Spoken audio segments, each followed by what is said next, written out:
Pemirsa, Presiden Prabowo Subianto menyebut kerusuhan yang berujung pada pembakaran gedung DPRD Makassar hingga jatuhnya korban jiwa merupakan tindakan makar. Prabowo menduga ada indikasi keterlibatan mafia dalam demo yang disusupi tindakan anarkistis.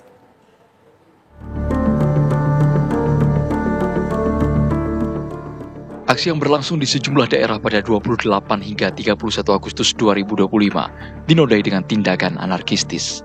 Aspirasi murni yang mengemuka diciderai dengan pengerusakan, pembakaran, hingga jatuhnya korban jiwa.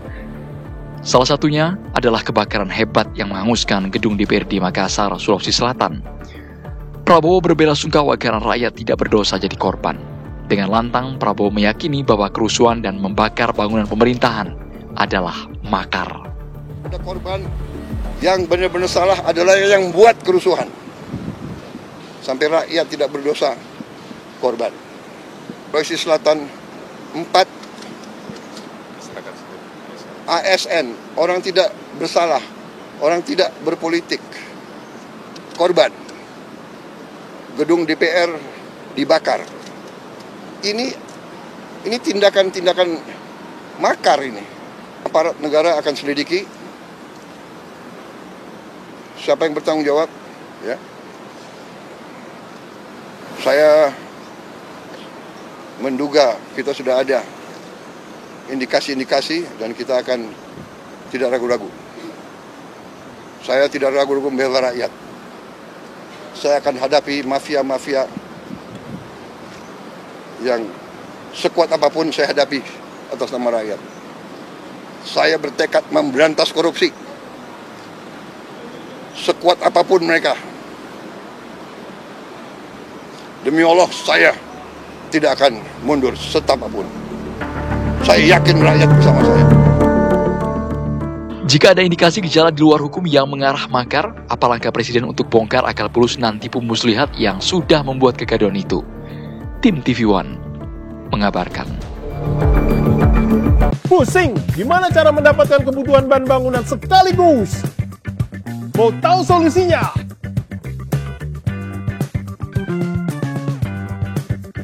Ayo ke Depo Bangunan. Depo Bangunan dapat memenuhi semua kebutuhan bahan bangunan Anda. Ada lebih dari 100.000 produk pilihan bahan bangunan mulai dari flooring, paint and sundries, sanitary and plumbing, electrical, builder's hardware, houseware in kitchen,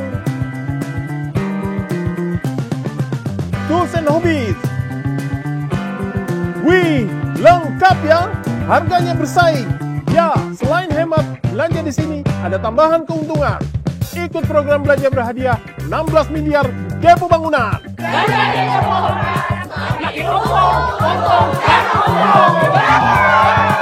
Depo Bangunan, supermarket bahan bangunan yang lengkap, nyaman, dan murah. Hanya di Depo Bangunan. Pemirsa, Presiden Prabowo Subianto mengungkit tindakan anarkistis yang membakar gedung DPRD dan bangunan pemerintahan merupakan bentuk makar. Kami bahas bersama dengan Penasehat Khusus Presiden Urusan Pertahanan Nasional Jenderal TNI Purnawirawan Dudung Abdurrahman. Selamat sore, Pak Dudung. Selamat sore, Mbak Dila.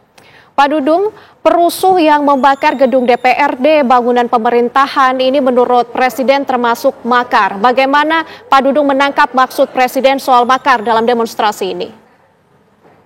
Baik, terima kasih Mbak Dila. Kembali kepada definisi makar, bahwa makar adalah suatu perbuatan atau usaha untuk menjatuhkan pemerintah yang sah, menggulingkan kepala negara atau mengubah tatanan pemerintahan dengan kekerasan. Kalau kita lihat dari kejadian-kejadian dari beberapa daerah, bahwa perilaku-perilaku yang dilakukan oleh perusuh memang sudah mengarah ke arah makar. Kalau saya perhatikan dari beberapa waktu, tanggal dari mulai 25 Agustus, 29 dan seterusnya, yang dilakukan oleh mahasiswa maupun buruh, saya lihat mahasiswa betul-betul menyampaikan aspirasinya yang dirasakan oleh masyarakat pada umumnya. Begitu juga buruh menyampaikan aspirasinya sesuai dengan kepentingan dari kaum buruh itu sendiri. Tetapi demonstrasi berikutnya ini ada para perusuh-perusuh yang memang memanfaatkan situasi ini, dan saya lihat justru sistematis, bahkan di depan gedung DPR itu ada sampai membawa alat pemotong besi, dan bahkan ada membawa alat bom molotov, dan logistiknya betul-betul saya lihat disiapkan. Saya meyakini bahwa mahasiswa itu tidak mungkin akan berpikiran seperti itu, apalagi melakukan. Bahkan saya dapat informasi dari beberapa mahasiswa yang kenal dengan saya, justru pada saat menyampaikan aspirasi itu adalah mereka menangkap ada sekelompok orang-orang yang tidak dia kenal, tetapi justru memancing situasi menjadi keruh. Nah, inilah yang kemudian meluas kemana-mana, dan mereka memanfaatkan situasi. Dan kalau kita melihat dari kejadian yang terjadi saat ini, betul Bapak Presiden menyampaikan bahwa ini sudah ada tindakan-tindakan yang ke arah makar, dan ini yang tidak kita inginkan. Dan semoga ini segera aparat keamanan menindaklanjuti, kemudian menemukan untuk senantiasa segera dilakukan tindakan-tindakan hukum yang berarti. Saya rasa pemerintah juga, Bapak Presiden waktu hari Minggu mengumpulkan kami para kabinet, bahwa menyampaikan dari aspirasi-aspirasi para mahasiswa maupun buruh ditampung oleh pemerintah dan akan dievaluasi. Begitu juga DPR RI pun demikian dengan cepat, sehingga saya berharap masyarakat untuk tidak terpancing dengan pihak-pihak yang mengatasnamakan masyarakat, namun melakukan tindakan-tindakan yang di luar nalar, di luar rakyat Indonesia pada umumnya. Baik. Yang selalu menjaga tentang persatuan dan kesatuan bangsa. Baik. Pak Dudung. Ya, Mbak Dila, Pak Dudung, gimana? apa tindak lanjut dari Presiden setelah terucap ada indikasi makar dan mafia yang terlibat? Dan Presiden sudah secara tegas memerintahkan kepada aparat keamanan. Waktu hari Minggu dikumpulkan, Panglima TNI juga hadir dengan Kapolri, Kepala BIN, dan lainnya yang terkait, termasuk kami-kami yang ada di kabinet.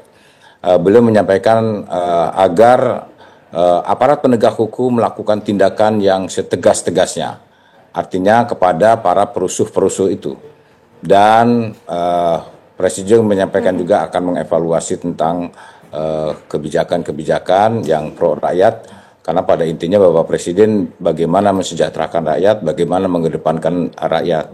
Dan aparat keamanan saya lihat sudah bergerak dan sudah menyisir siapa-siapa yang terlibat. Ya, mudah-mudahan ini dengan sesegera mungkin baik Kapolri maupun dari Satuan Intelijen bisa mengungkap, dan ini sebaiknya menurut saya agar diekspos saja di media atau di muka umum, agar kita betul-betul tahu siapa yang sebetulnya yang ingin membuat kekacauan di negeri ini. Demikian. Oke, Pak Dudung barangkali sudah memiliki informasi ini, kalau dari data dari intelijen, siapa penumpang gelap yang diduga membawa misi makar dalam aksi kemarin, Pak Dudung?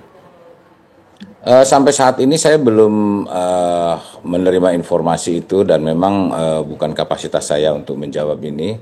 Ya, mudah-mudahan secepat mungkin, lagi proses, dan saya yakin pihak aparat keamanan akan segera melakukan tindakan-tindakan ini. Oke, tapi biasanya ciri-cirinya seperti apa, Pak Dudung? Ya, kalau selama saya jadi Pangdam Jaya, ya pernah melihat dan kita menangkap juga sama-sama dengan kepolisian. Biasanya sponsor ini memanfaatkan anarko. Jadi anarko itu rata-rata preman-preman dari kampung-kampung yang tidak terpelajar, kemudian ya memang tidak punya pekerjaan. ini dari beberapa daerah masuk ke kota, kemudian mereka dimanfaatkan untuk kegiatan-kegiatan yaitu ke arah makar atau kegiatan-kegiatan pengrusakan dan sebagainya. Dan itu mereka itu cukup banyak, dan ini akan disisir dari mulai siapa nanti penggeraknya dan siapa juga yang memberikan sponsor, karena pelaku-pelaku yang secara langsung di lapangan saya yakin mereka hanya suruhan-suruhan, dan mereka melakukan kegiatan-kegiatan itu juga tanpa berpikir bagaimana ke depannya. Kalau mahasiswa kan pasti mereka menyampaikan sesuai dengan aspirasinya. Kalau yang kelompok-kelompok ini, kalau kelompok perusuh ini, yang penting kepentingannya dia, dikasih uang mungkin, dikasih makan, setelah itu kembali. Dia tidak berpikir bagaimana dampaknya. Nah, saya yakin kelompok-kelompok ini sudah cukup lama, dan mudah-mudahan ini dengan cepat nanti akan segera tertangkap. Demikian. Oke, Pak Dudung, ini tujuan utamanya apa, Pak? Apakah hanya ingin membuat keos, kerusuhan, atau ternyata ada tujuan untuk menyerang presiden? Ya, memang kalau saya melihat bahwa kebijakan-kebijakan Bapak Presiden ini kan begitu cepat dalam rangka mensejahterakan rakyat, memberantas korupsi, dan lain-lain sebagainya. Beliau ingin membangun bangsa ini dengan sebaik-baiknya, meneruskan dari penerus yang sebelumnya. Artinya betul dikatakan oleh beliau bahwa apa yang dilakukan oleh beliau saat ini tentunya tidak semua itu senang. Ya, pasti ada pihak-pihak, misalnya kelompok-kelompok dari koruptor atau yang selama ini merasa dirugikan. Salah satu contohnya misalnya korupsi di Pertamina, Timah, atau yang memiliki usaha sawit yang selama ini lengah begitu saja tanpa terjamah. Nah, sekarang bisa ditemukan, dan itu sebetulnya milik rakyat, harusnya masuk ke negara. Tapi selama ini kebal hukum. Nah, artinya beliau ini melakukan suatu kegiatan-kegiatan untuk pro rakyat. Nah, tetapi kan saya yakin banyak orang-orang, pihak-pihak tertentu yang tidak senang, ya. Walaupun pada umumnya saya yakin masyarakat Indonesia dengan tindakan atau kebijakan Bapak Presiden ini pasti akan merespon dengan baik. Nah, ini pihak-pihak inilah justru yang merasa dirugikan ini bisa jadi memanfaatkan situasi ini. Demikian. Baik, terima kasih Pak Dudung Abdurrahman, Jenderal TNI Purnawirawan, sudah bergabung bersama kami di Kabar Petang. Selamat beraktivitas kembali, Pak Dudung. Baik, terima kasih Mbak Dila.